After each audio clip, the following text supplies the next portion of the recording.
fácil. O mundo está complicado. E a boa notícia é que vai piorar. Né? Não estou rogando praga, não. Mas quem acompanha a televisão, quem acompanha a evolução das coisas, e quem é espírita, parece que poucos aqui não são, né? A maioria já é da casa, sabe que nós estamos entrando no período de regeneração, a transição planetária. Não é uma data definida, é um período, então não vai mudar o mundo do dia 15 em diante. É aos pouquinhos. E é um trabalho de parto. E vocês sabem que a grávida, quando ela está chegando perto do bebê nascer, as dores aumentam. E aí vem as dores muito fortes e depois vem aquele bebê lindo. E é isso que vai acontecer na transição planetária. Vai haver uma mudança energética e vibratória da Terra.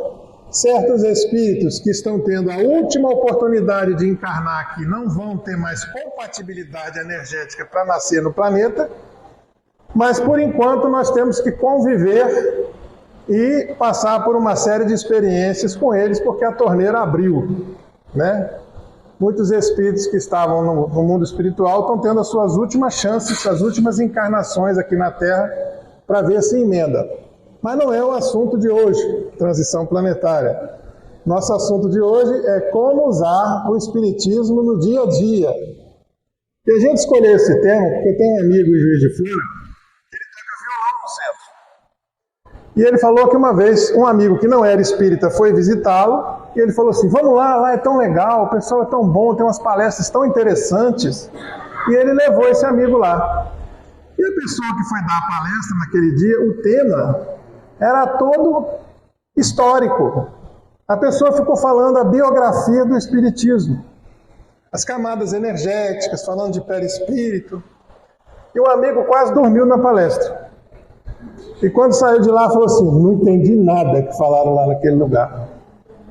E ele pensou assim, meu amigo nunca vai voltar. Porque o que ele foi lá, não recebeu. Então a ideia da palestra pública é que a gente possa falar uma coisa prática para o dia a dia. Para a gente aplicar o espiritismo no nosso dia a dia. Porque não existe separação. Não é igual aquela pessoa que sai da igreja, chama todo mundo de irmão e na esquina já está xingando o outro no trânsito. A gente tem que aplicar no nosso dia a dia. Ser espírita é tentar exercer o espiritismo no dia a dia. Mas para isso a gente tem que saber o que é espiritismo, né? Ah, mas eu sou espírita. Muita gente diz que é espírita.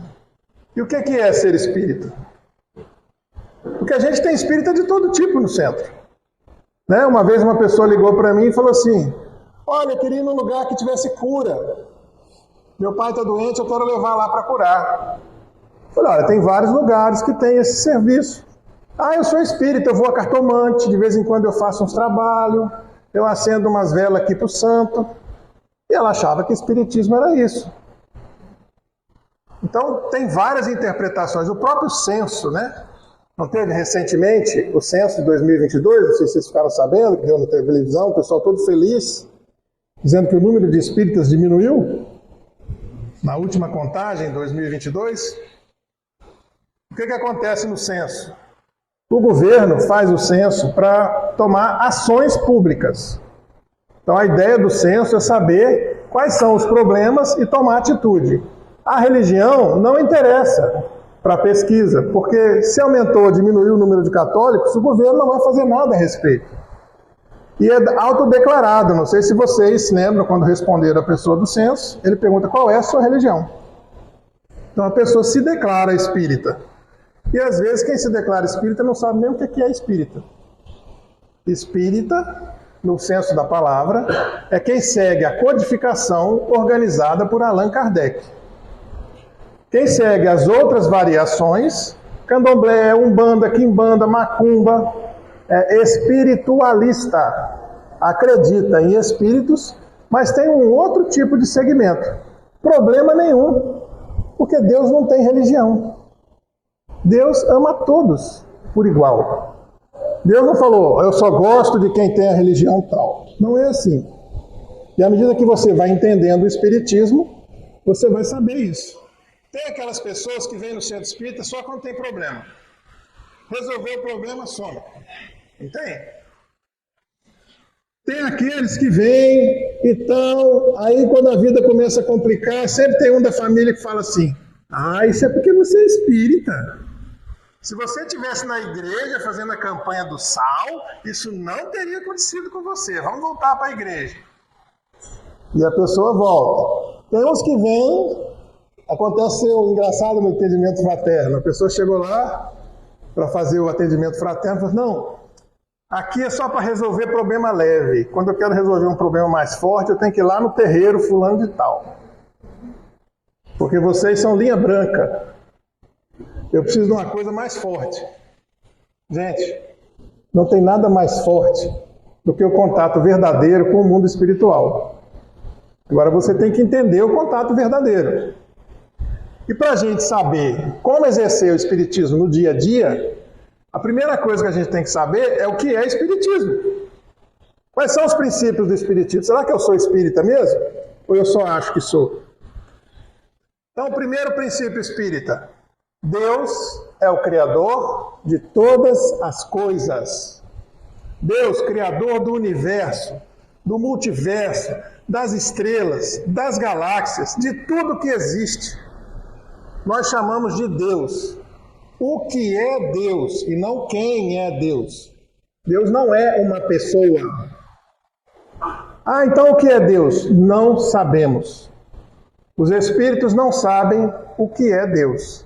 Sabem que foram criados por Deus e que Ele é o Criador de tudo do universo. Mas a maioria das pessoas tem a visão de que Deus é um velhinho sentado num trono de ouro, com um monte de televisão de barba, né? Olhando um monte de televisão assim, a sua vida. É assim a visão que a maioria das pessoas tem, uma visão antropomórfica, uma visão humana de Deus. Deus não é humano. O que Ele é? Não sabemos. A visão que nós temos melhor é de Jesus, que é o governador planetário, que encarnou entre nós na forma humana, um espírito altamente evoluído que comanda a Terra. Cada planeta, cada sistema tem os seus governantes. E Deus é o criador de tudo isso. Então esse é o nosso primeiro princípio. Segundo princípio. Alguém me ajuda? Hein? A imortalidade da alma. Nós, os espíritos, disseram assim para Kardec: fomos criados por Deus, simples e ignorantes. Não sabemos como e nem quando. Então Deus criou o princípio espiritual lá atrás, que eles falaram que era parecido com uma centelha elétrica. Imagina aquela fagulha elétrica. E esse princípio espiritual foi evoluindo ao longo dos séculos, nascendo e renascendo em formas diferentes, evoluindo cada vez mais em corpos diferentes, até chegar na forma humana, que é a nossa. E esse princípio não morre, ele vai evoluindo sempre. A gente pode estacionar, mas andar para trás a gente não anda. Então a pessoa fala assim: mas como que não pode parar? Eu parei de fumar. Fiquei 20 anos sem fumar. Um dia eu tive um problema, voltei a fumar. Não, isso aí não quer dizer que você regrediu. Quer dizer que o vício não estava superado. Quando você já superou aquele vício, aquilo não incomoda você em nada.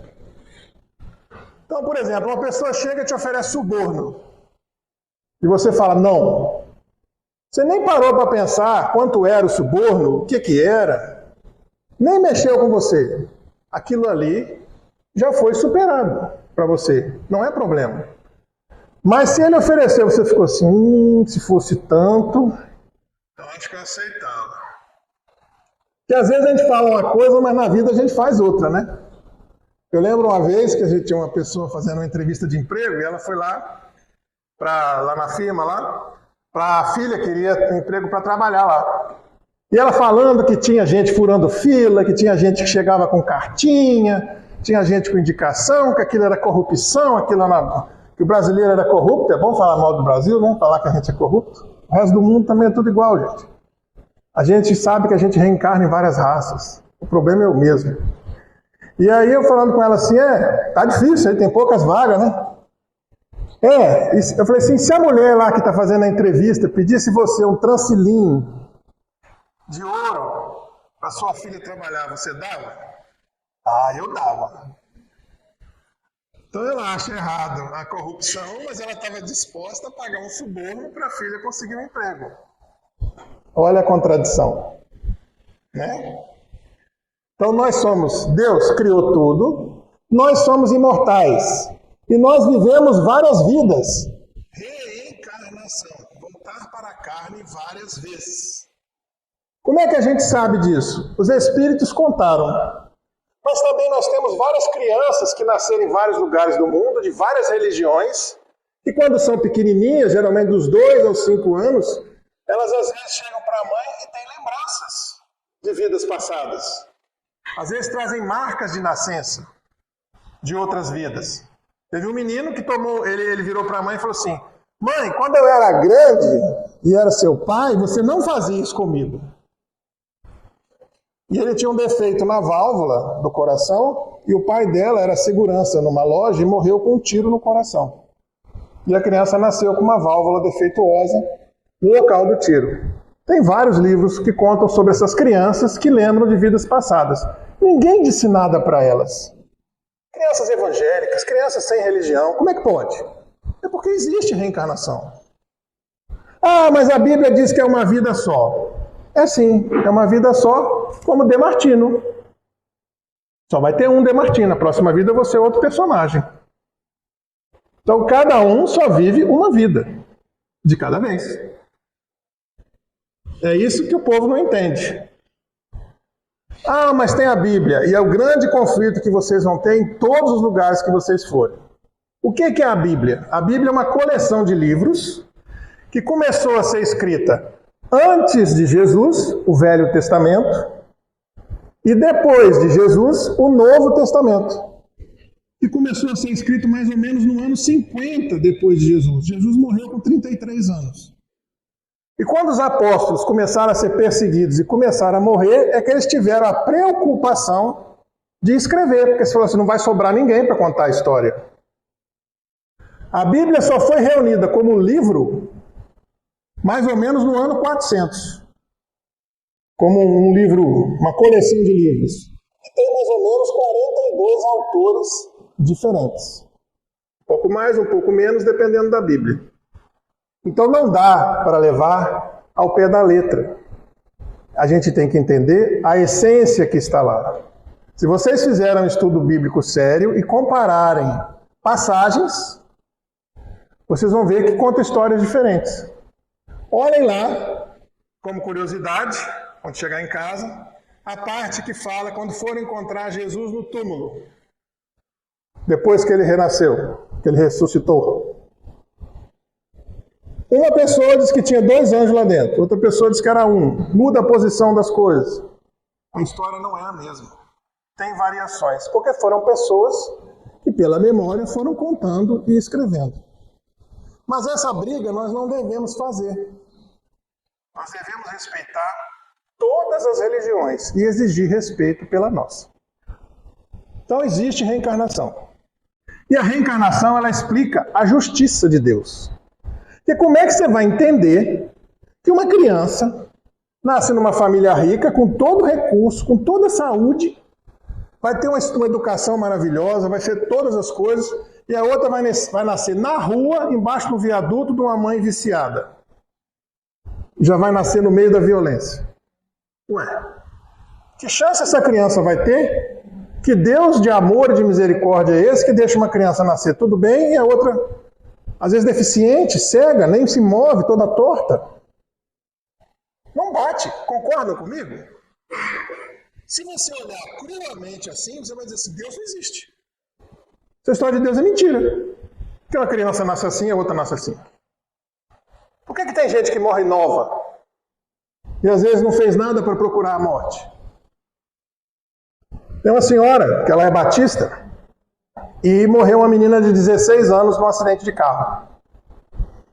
E ela resolveu consolar a mãe, que também era batista. E começou a escrever uma carta para a mãe, dizendo que era a vontade de Deus.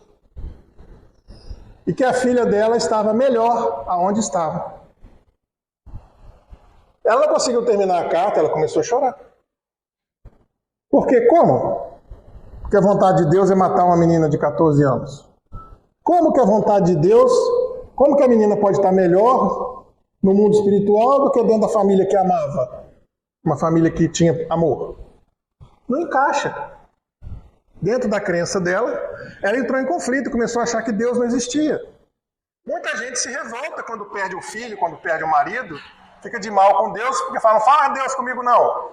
Porque ele matou, levou meu marido, levou meu filho, levou minha filha. Porque não entende como a vida funciona. Tudo bem? Seja bem-vindo. Então temos várias vidas. Deus é o Criador de tudo. Outro princípio espírita, pluralidade de mundos habitados. Não existe vida só na Terra.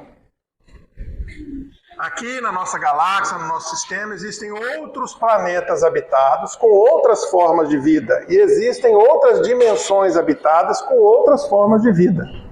Quem já leu livros espíritas sabe disso. Existem seres de vários tipos, existem seres, inclusive, que não são encarnados e que interferem na nossa vida, que é um outro princípio espiritual. Os espíritos se comunicam conosco. Nós nos comunicamos com os espíritos. Um exemplo bíblico disso. Quando Jesus foi ao Monte Tabor, levou 3 apóstolos com ele e se transfigurou. E conversou com o espírito de Moisés e com o espírito de Elias. A transfiguração no Monte Tabor. Jesus mostrou para os apóstolos que era possível conversar com espíritos. Aí eu falava isso para minha mãe e minha mãe falava assim, mamãe era muito católica. Ah, mas ele era Jesus, ele podia. Mas Jesus também falou que a gente podia fazer mais do que ele. E está lá, na Bíblia. Então, se a gente, como a gente está em evolução constante, nós vamos nos aperfeiçoar cada vez mais. Posso ajudar? nós vamos nos aperfeiçoar cada vez mais e um dia todos nós seremos perfeitos, cada um na sua velocidade de perfeição. Cada um aqui está num estágio diferente, tem qualidades diferentes e defeitos diferentes. É como se fosse a Terra uma grande escola. Tem gente que está no jardim de infância, tem gente que está na primeira série, na segunda série. E as provas são diferentes. A prova da primeira série é um tipo, a prova da segunda série é outro tipo. Ah, então a da primeira série é fácil. Para quem está na primeira série, não. Para quem está na terceira, fala, aquilo ali é moleza, né? Quantas vezes uma pessoa vem no atendimento fraterno, conta um problema para você, chorando, se debulhando, e você fala, isso não é nada. Mas para ela é o fim do mundo. Porque para ela é um grande problema. Para você não é, porque você já passou por aquilo. Mas às vezes uma coisa que para você é grande, para outra pessoa que superou aquilo, é tranquilo. Então, quando você entende isso, a sua visão da vida e do mundo muda completamente. Tinha um rapaz que fazia atendimento fraterno que ele era cadeirante. Ele atendeu uma menina de 15 anos que queria se matar porque o namorado terminou com ela. A vida dela acabou. Ele acho que era a última Coca-Cola do mundo, né? E aí ele consolando ela, e ela chorando e tal. Quando ela foi embora, ele falou assim, poxa, ela nem olhou para mim. Se ela tivesse olhado para mim, para o meu corpo, ela ia entender o que é problema. E ele estava socorrendo ela. Ele cheio de problema, socorrendo uma moça que tinha toda a beleza e toda a formosura do mundo, chorando porque o namorado terminou com ela. Então a gente tem que entender, à medida que a gente vai estudando, e é muito bom vocês terem o pinga-fogo aqui, né? É tipo um pinga-fogo, você faz a pergunta e o Frederico responde para vocês. Porque você pode aprofundar mais em alguns temas. E a palestra pública é isso, são gotinhas para despertar sua curiosidade e para buscar. Porque o Espiritismo é a fé raciocinada, não é a fé engolida. Você não pode chegar e fazer uma pergunta, a pessoa fala assim, é assim porque é assim. Você tem todo o direito de discordar, até você chegar à sua conclusão. Por isso é que a gente, depois que se torna espírita, de verdade, é muito difícil você mudar de religião. Tem aqueles de passagem, né? Que é o espírita fogo de palha, que chega aqui, se encanta, compra 20 livros espíritas, distribui para os amigos e depois não volta mais. É o encantado, né? Passou por aqui, só uma chuva e foi embora. E aliás, parece que a chuva foi embora. Então você, quando perdeu um filho, um marido, um amigo, você sabe que você não perdeu. Ele voltou para o mundo espiritual. E que vocês vão se reencontrar. Que aquela pessoa continua viva. E se existe amor entre vocês, vocês vão continuar ligados. E como tem comunicação espiritual, toda vez que você pensa na pessoa, que você faz uma prece, você está se comunicando com aquela pessoa. E a nossa comunicação não é por palavras. A nossa comunicação é energética. Por isso é que a gente tem a orientação lá de prece, mas a gente não usa uma oração decorada. Porque a palavra não é importante. O importante é o sentimento que vai na palavra, a energia que vai na palavra. Eu posso chamar você de monstro e está fazendo um elogio. A pessoa joga muito bem bola. Você fala assim, nossa, fulano é um monstro no futebol. Você está elogiando. Né? E quando a pessoa é violenta, fala, nossa, fulano é um monstro. Olha, a energia é outra e a palavra é a mesma. Eu não preciso acender uma vela para o meu pai e para minha mãe, porque quando eu penso no meu pai e na minha mãe, eu já acendi a vela. Meu pensamento, a minha energia, a minha vibração vai chegar onde eles estiverem. Eu não preciso do objeto. Por isso que a gente não tem despacho, não tem ritual, não tem nada disso. Porque é pelo pensamento, pela energia, pela vibração que a gente faz isso. E também é assim que a gente adoece. Assim que a gente se machuca. Pela energia, pela vibração, pelo pensamento. Que a gente emite para os outros e que os outros emitem para a gente. Se eu tenho muita raiva de você e mando energia ruim para você, essa energia primeiro vai passar pelo meu corpo antes de chegar em você. Mais perto? Então é por isso que ele veio aqui, para aumentar, né? Bom se você quer ele amarrado assim, mas esse é meio grande. Vou botar um durex aqui. Então, antes de passar a energia, quando eu faço o pensamento, passa pelo meu corpo, pela água do meu corpo, pelo meu DNA. E essa energia modifica. André Luiz falava que nós somos um zoológico. Cada célula nossa, cada parte do nosso corpo é como se fosse um bichinho domesticado. E o câncer? É quando alguns bichinhos daqueles se revoltam e param de obedecer a gente. Então aquela parte do seu corpo para de obedecer ao sistema energético e começa a se multiplicar e reproduzir sozinha. O câncer não é um ser vivo que quer te matar. É um grupo de células que enlouqueceu e começa a reproduzir sozinha. E ela vai invadindo as coisas e, dependendo do lugar que ela ataca, ela vai te matar. Mas o objetivo do câncer não é te matar. Muitas vezes nós nos purificamos nessa existência. Porque de vidas anteriores surgem marcas no nosso corpo e a gente, nessa vida, está em condições de passar por aquela situação. Então, outra coisa legal que a gente aprende, que a gente fala assim, como é que é? Eu esqueci o termo agora. Quando a gente faz uma coisa errada e logo em seguida vem o castigo, tem uma expressão que eu não lembro mais, quem lembrar aí me ajuda. É o karma, mas é assim, eu mato você, por exemplo. Não necessariamente na próxima vida ou nessa, eu vou passar por essa consequência. Porque eu posso não estar no estágio espiritual para aprender com aquela experiência. O objetivo das leis universais é o aprendizado e a evolução, não é o castigo. Deus não nos castiga. Nós infringimos a lei e vamos sofrer as consequências da lei. No momento que a gente estiver em condição de sofrer a consequência. Então tem pessoas que há 700 anos atrás fizeram alguma coisa e agora aquela coisa, aquela cobrança vem porque ela é capaz de vencer aquilo, é capaz de entender e desenvolver aquela qualidade. Por isso que você não vai ver o seu inimigo cair na sua frente. É que a pessoa fica esperando, né? Aprontou comigo, eu não vou fazer nada não, mas já entreguei para Deus, né, a vingança. Ou então fala, já entreguei para os espíritos, você está querendo vingança. Isso não é aprendizado, é educação.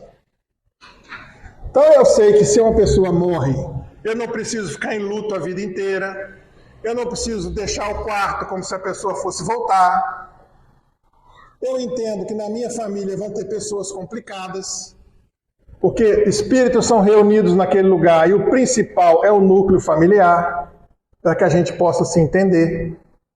Não necessariamente eu vou terminar a vida todo mundo se amando, que é uma ilusão que a pessoa tem, que é capaz de mudar o outro. Você não é capaz de mudar ninguém. Você é capaz de mudar a si mesma. Pelo seu exemplo, você pode ser uma página viva do Evangelho, você pode dar exemplo onde você passar. Mas se o outro vai mudar ou não, é escolha do outro. E pequenas coisas do dia a dia você começa a modificar. As pessoas veem que você é diferente. Porque você já não faz certas coisas que a maioria faz. Eu fui estacionar em um determinado lugar e a pessoa pegou minha vaga. Eu cheguei no horário tudo certinho e a pessoa pegou minha vaga. Aí não tinha onde parar. Eu ia parar muito longe. E aí uma pessoa falou assim, para na frente dele. Ele parou no seu lugar, bloqueia ele aí. Porque ele fez errado, eu tenho que fazer também? Que exemplo que eu estou dando? É uma coisa de nada. Furar a fila. São pequenas coisas do dia a dia que você não vai fazer, mesmo se ninguém estiver olhando. Ah, mas se eu soubesse quem eu fui na encarnação passada, seria tão mais fácil, né? Não era melhor fazer uma regressão para saber quem você foi? Porque aí você já sabe tudo que tem que fazer, não é melhor? O que vocês acham? É isso mesmo, não é melhor não. Essa versão é a melhor versão da gente. Na vida passada você foi uma pessoa muito pior. Seja princesa, seja rei, seja quem for, você foi pior. Ah, mas eu queria saber pelo menos o que eu tenho que superar. Olha em volta, no seu dia a dia. Olha sua esposa, olha seu filho, olha seu marido. O que você pode fazer? Faça o seu melhor. Não desista. Tente outra vez. Ah, mas ele não muda? Não, mas quem vai mudar ou não, ele é que vai decidir, mas você vai fazer a sua parte. Quando chegar do outro lado, que a espiritualidade perguntar assim, o que você fez dos espíritos que eu lhe confiei? Aí você vai dizer o quê? Peguei uma reta, separei, desisti. Não, eu lutei até o fim, fiz tudo que eu podia. Era isso. A vitória, gente, quando a gente é espírita, às vezes é a nossa derrota. Sabia? Vou repetir. A vitória é às vezes a nossa derrota. Uma pessoa chega, oferece para você uma oportunidade para você fazer coisa errada. E você fala não. Todo mundo fala assim, nossa, você é idiota. Todo mundo fez, todo mundo ficou rico e você não ficou. Você morreu na miséria. Mas você venceu. Porque você resistiu àquilo. Essa mudança de visão, essa mudança de atitude, essa mudança de valor que a gente faz, altera a nossa vida todinha, gente. Eu tenho uma amiga, ela é muito pobrezinha, mas ela é uma pessoa muito especial. Eu gosto muito dela. E ela adora se arrumar, ela é muito vaidosa, ela põe um anel em cada dedo, às vezes 3 anéis no dedo, um monte de colar, ela vai nos brechó, compra aquelas roupas bem brilhantes. E ela fala assim, eu acho que numa vida passada eu fui princesa. Porque eu odeio pobre. Eu nem preciso ser espírita para saber que com certeza foi, né? Mas agora ela tá, gente, fazendo uma encarnação maravilhosa, cuidando dos maridos, cuidando dos filhos, cuidando de animais, uma pessoa extremamente amorosa e dedicada. A gente não arruma tudo numa encarnação só. A gente tem uma série de etapas. Então, quando eu sou espírita, eu não posso ter preconceito. Porque eu não sei que tem reencarnação. Eu posso nascer na próxima vida mulher? Posso nascer na próxima vida negro? Índio, chinês, russo, muçulmano? Ah, não, muçulmano não. Pode sim, por que não? Se o aprendizado for necessário naquela situação, você vem com aquele aprendizado. Normalmente é uma transição progressiva, mas dependendo do seu comportamento, não. Então eu não posso ter raiva, não posso ter preconceito. Quantas pessoas você vê que às vezes são negras e têm preconceito contra negro? Já viram isso? É comum. Será que ele foi negro numa vida passada? Ou será que ele é um senhor de fazenda que agora veio na pele negra para aprender a dificuldade de ser negro e não aprendeu? Perdeu a oportunidade.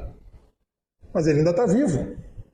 Até o último momento da nossa encarnação, no CTI, a gente tem chance de evoluir e de aprender.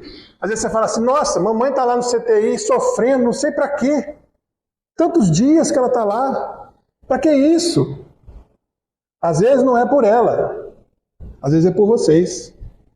Às vezes o espírito está até fora do corpo já. Ela não está sofrendo. Mas a família que está vivendo aquela situação ali, de herança, de interesse, de querer cuidar, de não querer cuidar, de abandonar, de pedir desculpa. Às vezes é um espírito que está mal resolvido. Quantas vezes eu era chamado lá no hospital, a secretária lá já sabia que eu era espírita, né? Aí falava comigo assim, doutor, lá no apartamento 3 tem uma pessoa que está numa agonia danada, só devia ir lá ter uma conversa. Aí eu ia, chegava lá, estava o acompanhante, às vezes o filho, a filha, falava assim, como é que está a situação dela, ou dele, né?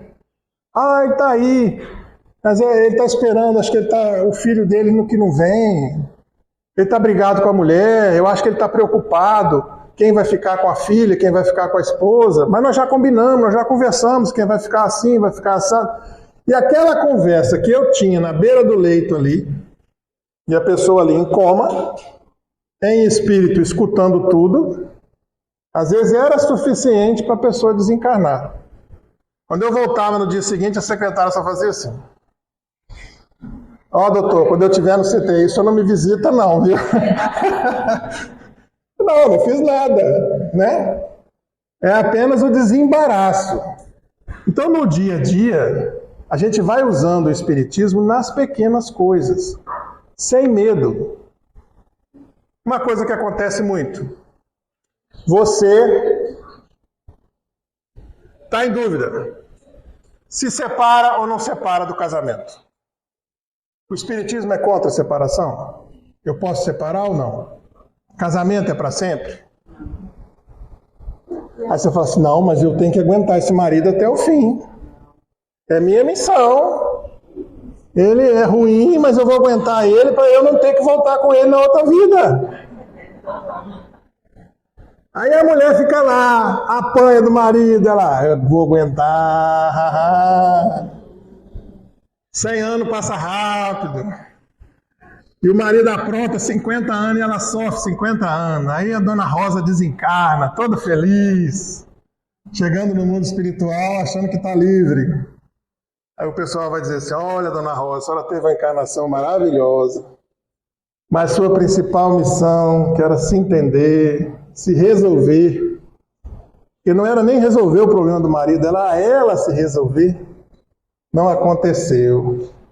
Então vocês vão voltar juntos mais uma vez, de novo. A gente só é ligado pelo amor e pelo ódio. Quando a gente é indiferente, não. Então se uma pessoa tem um problema com você, eu tenho um problema com você.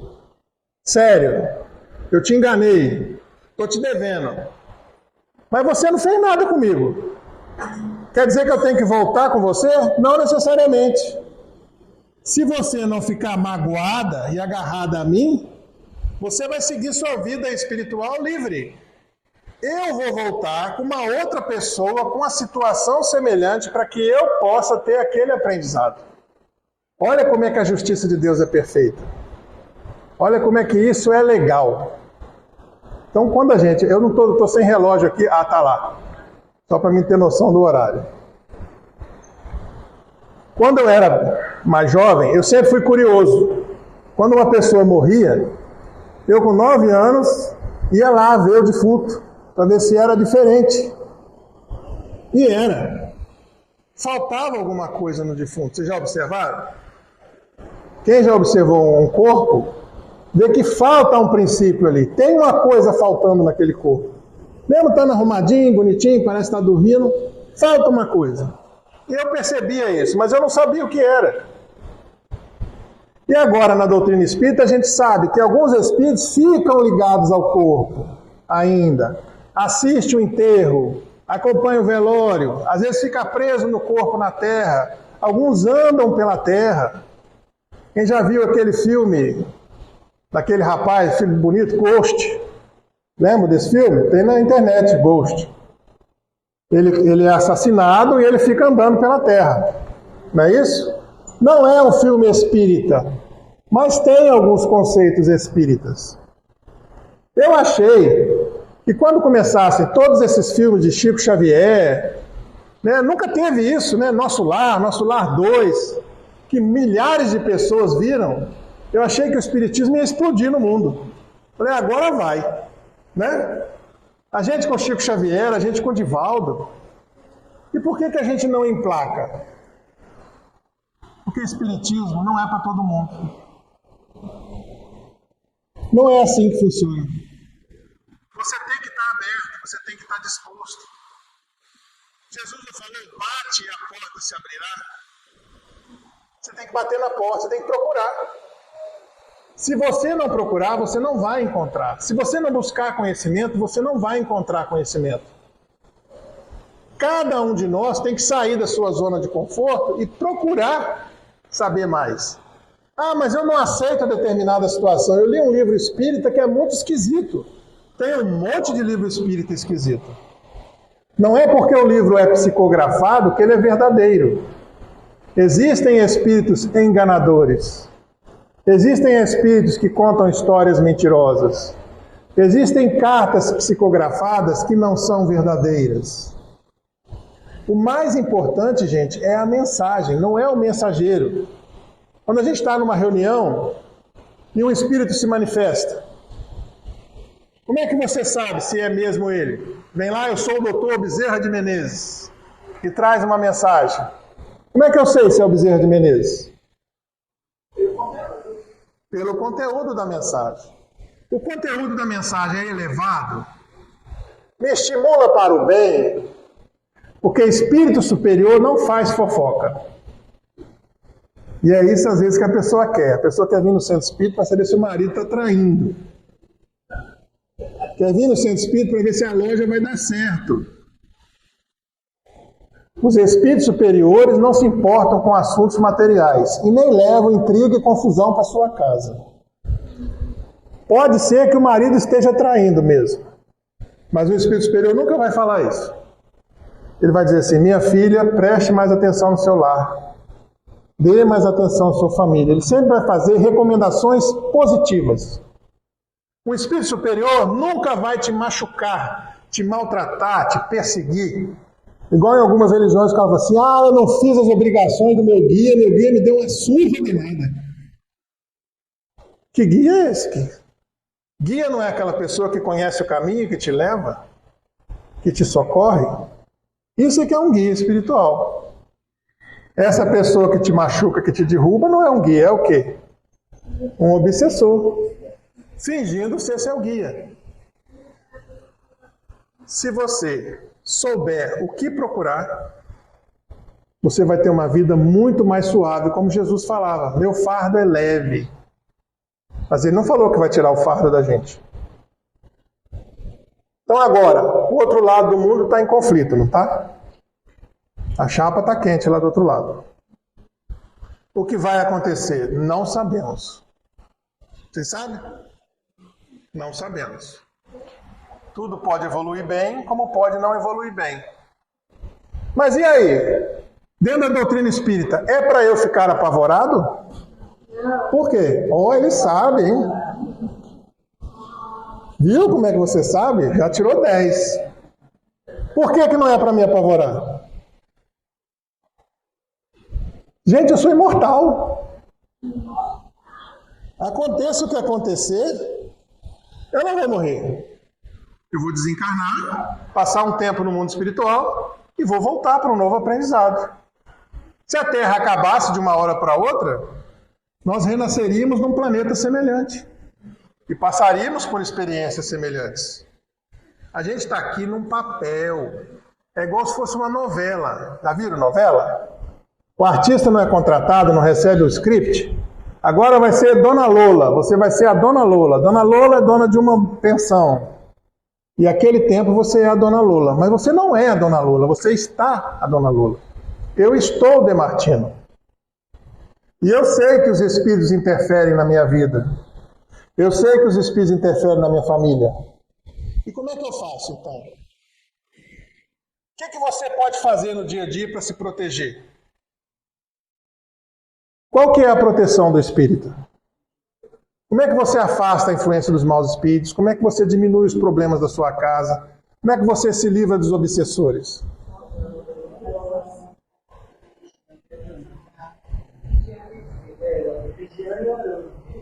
Vigiar e orar. É a resposta. Mas o que é vigiar? É prestar atenção no meu pensamento. Por isso que eu falo, você quer saber quem você foi numa vida passada? Olha as suas inclinações. Você tem vontade de roubar? Você foi ladrão. Você tem vontade de trair? Você foi infiel. Olha as inclinações que tem no seu corpo e você sabe o que você foi numa outra vida, mas você não precisa seguir. Ah, eu penso, mas não faço. Ótimo, você já evoluiu. Quanta gente nem pensa e faz? Nós somos espíritos, a maioria de nós aqui, eu estou incluído, nós somos espíritos imperfeitos. Nós estamos lidando com as nossas inclinações. E não tem ninguém para bater palma. Ninguém vai te dar um prêmio, uma estrelinha, nota 10, porque você não fez. Às vezes o maior problema que você vai passar, ninguém vai saber. É só você e a sua consciência. Então a gente vem no centro espírita, muitas vezes a gente chega aqui no centro espírita com uma doença, com um problema familiar. Por quê? Porque quando vem uma doença grave, na maioria das pessoas, porque a gente acha vive como se não fosse morrer. Aí vem uma doença grave, aí você, puxa, eu vou morrer, e agora? Vou procurar uma ajuda, vou procurar um socorro, vou procurar algum lugar, vou pensar a minha vida, vou pensar o que é importante. E você começa a buscar. Às vezes a busca da sua cura física vai ser o início da sua cura espiritual. Você chegou no centro espírita por um motivo, mas descobriu outras coisas importantes. Lá em Juiz de Fora tem um caso que eu gosto de contar, de uma senhora que a mãe morreu e ela tinha um anel muito caro. E ela foi no centro espírita para conversar com o espírito da mãe, para a mãe contar onde estava o anel. E por sorte, quando ela chegou na portaria, o pessoal da portaria, que é muito importante, o acolhimento inicial, não debochou dela. Ela falou, olha, minha mãe deixou um anel muito valioso, eu soube que os espíritos estão falando aqui, eu quero ver se eu converso com o espírito da minha mãe para saber onde está o anel. Ela falou, olha, eu já vi tanta coisa acontecer aqui, quem sabe? Venha nas palestras, frequente o centro. E aí a mulher começou a vir na esperança de ter uma comunicação. E aí toda vez que ela chegava, essa senhora outra que recebeu ela, falava assim, e aí, já encontrou a joia? Ela, ainda não. E aí, já encontrou a joia? Aí depois que passou um tempo, ela falou, já. É mesmo? Onde estava? Aqui, no centro espírita. Descobri a joia do espiritismo. Então ela veio por um motivo totalmente material e descobriu uma coisa boa. Não é isso que acontece às vezes com a gente? Às vezes aquela doença física não tem condição de ser curada. O perispírito, ele está tão alterado, o corpo está tão danificado, que a pessoa não vai conseguir a cura física. Mas ele está alterando a sua energia, ele está curando o seu molde espiritual para que numa próxima vida ele venha livre daquela doença. Porque se a sua energia não muda, a doença volta.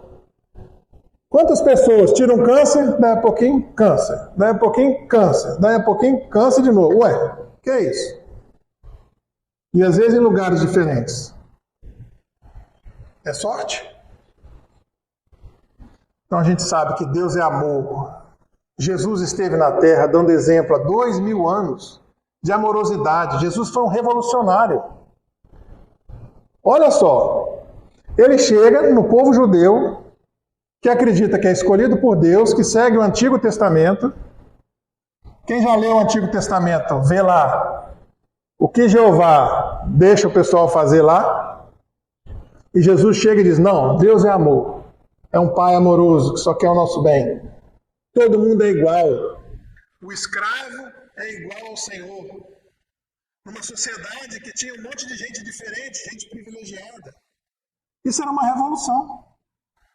Não podiam aceitar isso. Jesus era um revolucionário para aquela época. E hoje ainda é. Quantas vezes a gente tem esse pensamento? Muitas vezes a gente vê um crime bárbaro e fala assim, essa pessoa tem que morrer. Não é esse o pensamento que às vezes a gente tem? Adianta matar aquela pessoa? Ela vai regenerar? Não. Só o aprendizado faz a pessoa mudar. E eu fiquei curioso para saber quando é que foi que o homem começou a pensar que uma pessoa podia mudar. Porque antigamente, as punições do passado, a cadeia era só uma passagem. Se a pessoa aprontou pouco, apanhava. Aprontou mais, sofria algum tipo de tortura. Ou ficava preso até ser executado. O pensamento que o homem podia mudar o seu coração e se tornar uma boa pessoa, que podia regenerar, surgiu mais ou menos no ano 1200, com o pensamento iluminista. Que começaram a ter a prisão para as pessoas e que a ideia de reeducação. Olha como isso é moderno. Há 150 anos atrás, mais ou menos, no Brasil, em São Paulo, no Parque Ibirapuera, uma família se reunia no domingo para fazer piquenique, fazer fogueira e queimar um gato na fogueira, todo mundo achava engraçado. Hoje é um absurdo fazer isso. Olha como o nosso pensamento evoluiu. Antes, você comprar uma pessoa e tratar ela como escravo era normal. Hoje a gente considera isso como absurdo. Olha como a gente está evoluindo. Então, como espírita, eu não posso ter preconceito. Eu tenho que olhar o homossexual de uma outra forma. Eu tenho que entender o fundo espiritual disso aí, que não é assunto da nossa palestra hoje. Eu tenho que entender que a pessoa que é viciada em droga, a pessoa que é viciada em qualquer coisa, ela está atravessando uma dificuldade. E ela tem dificuldade de sair daquela situação. Ela não é um sem vergonha, que é o pensamento de muita gente. Tem que olhar o gordinho e falar, só fecha a boca. É só fechar a boca? Não é só fechar a boca. É uma luta. Isso eu ainda não venci. Você pode me trancar num bar e no dia seguinte eu vou sair inteirinho. Agora, se me trancar numa padaria, numa lanchonete, eu já não garanto. Porque eu ainda não superei. Então, o que a gente faz? A gente vai aos pouquinhos se segurando. Antes eu comia um frango assado inteiro e uma garrafa de Coca Pet. Agora eu como um peito de frango e uma garrafa menor. Já ainda estou redondinho, mas já estou evoluindo. Então não exija muito de você. Cuidado com as pessoas doentes. Não machuque quem está no chão. Se a pessoa está caída, não fique, eu te disse, tá vendo? Olha aí. Eu falei que isso ia acontecer e você ainda vai lá e pisa em cima ainda. Não, muita gente não faz isso? Aquela vingança. Dá vontade, né? Você avisou tanto, né? Que ia acontecer aquilo e a pessoa fez assim mesmo. Mas o pensamento espírita não. Você se segura, você volta a calma mais rápido. O que eu posso fazer para te ajudar? Ou às vezes você nem sabe o que dizer, mas você abraça e chora junto com a pessoa. Segura na mão dela. Às vezes você não sabe como consolar, mas só a sua presença ali já é o socorro. É diferente a nossa postura do que de uma pessoa normal. Uma pessoa normal, que eu digo, uma pessoa comum, de pensamento comum. Bendito seja o Espiritismo. E não dá para sair na rua convertendo as pessoas. Porque a maioria das pessoas não está pronta para isso. Quantas vezes eu vejo um colega que era dentista, ele falava comigo assim, eu acho o Espiritismo tão bom, mas isso não é para mim, não. Por quê? Porque ele ia ter que mudar o jeito de ser, o jeito de viver. E ele não queria mudar nada. Ele estava na zona de conforto. Até que a vida vem e sacode a gente. E às vezes a gente é obrigado a mudar. Porque a gente aprende isso também. A gente nasce com certas facilidades na encarnação. Se você não aproveita essa encarnação, na próxima você vem com menos opção. Se você não aproveita a próxima, na próxima você vem com menos opção ainda. Até que você fica tão restrito que você vai no caminho. Não sei se aqui ainda tem carroça com cavalo, aqui em Cabo tem? O pessoal não coloca aquelas tapa-olho assim no cavalo? Para que coloca aquilo? Para ele não olhar para o lado, para ele não desviar do caminho, para ele não assustar, não é? Aquilo não é uma coisa boa. Mas como o cavalo é um animal bruto, aquilo ali é necessário para o trabalho. A gente às vezes nasce com isso também. Para que a gente não se desvie da encarnação, como a gente já desviou de várias outras. Então, quando eu estou assim, quando eu entendo o Espiritismo, tudo que eu passo na minha vida, os meus problemas, as minhas doenças, os meus conflitos pessoais, meus conflitos sexuais, meus conflitos de matrimônio, meus conflitos com os meus filhos, tem uma visão completamente diferente.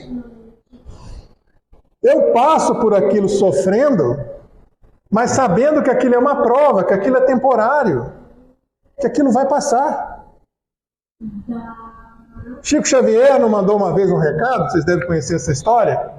Ele estava passando por um problema muito sério, e aí apareceu o Emanuel, e ele fala para o Emanuel assim, olha, Emanuel, estou com um problema aqui, mas eu não quero a resposta de você, não, eu quero a resposta de Maria de Nazaré. Você vai mandar o meu recado para Maria de Nazaré. Meu problema é esse. Aí passou um tempo, Emanuel aparece para ele e fala, Maria mandou-te a resposta. É mesmo? O que foi? Ela mandou dizer para você que isso passa. Só isso? Só isso. E que as coisas boas também passam. Diz que ele anotou isso e se deixou próximo da cama dele. Então a gente sabendo que tudo é passageiro, que a vida é passageira, que a gente está aqui, a gente vai desenvolver. É meu guarda de trânsito, está me dizendo que falta 5 minutos. Gostei, hein? Aí, Fred, ó, botar ele na quarta aqui com você, hein? Pinga fogo da quarta-feira. Então, isso é revolucionário. Eu nasci de novo depois que eu conheci a doutrina espírita. Eu, como médico, diante de tanta morte, de tanta dor, de tanto sofrimento, de ver pessoas, de ver crianças em UTI, se eu não fosse espírita, eu estaria em profunda depressão, tomando um monte de remédio e não acreditando em Deus. Porque o número de pessoas que não acreditam em Deus está aumentando, porque eles não têm essa visão que nós temos. Tá, é muito fácil perder a fé. Porque você vai esperar de Deus uma coisa que faz parte da sua prova. Só para terminar, para a gente ter essa noção. Quando você está numa escola, o professor vem e te ensina. Dá aula, demonstra os negócios, te ensina a matéria toda, não é? Quando chega a hora da prova, o professor aplica a prova e ele conversa mais com você? Não, o professor fica calado, olhando você fazer a prova. Então, às vezes, quando Deus se cala e você acha que Deus não está te escutando, Ele está do seu lado, olhando você fazer a prova. Porque o aprendizado e a capacidade você tem. E depende de você passar por aquele problema ali, por você. Deus nunca vai abandonar vocês. Se Ele se calar, é porque está na hora da prova. Lembre-se disso. Tá? Obrigado por estar aqui aprendendo junto com vocês. E Jesus abençoe a todos.